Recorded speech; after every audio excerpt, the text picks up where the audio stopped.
Selam dostlar. Bugün sizin bilen min Naila Karimova.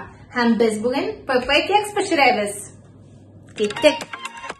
Un, кукуруз крахмалы, подсластитель, эфлисун сагы, май, olmalı уксус, әстерхан чикләвеге, йөзем, эфлисун кабыгы һәм сода барсында тезеп салабыз.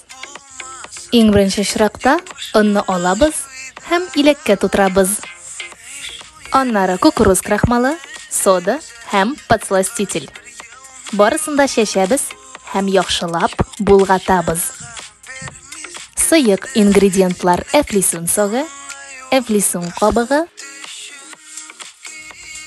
май һәм алмалы уксус.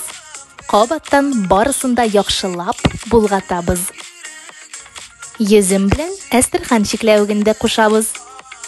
Һәм тагын булгатабыз. Барысында матур-матур формага тутырабыз.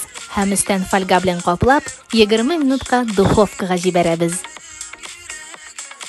Өстән шоколад белән сылыйбыз.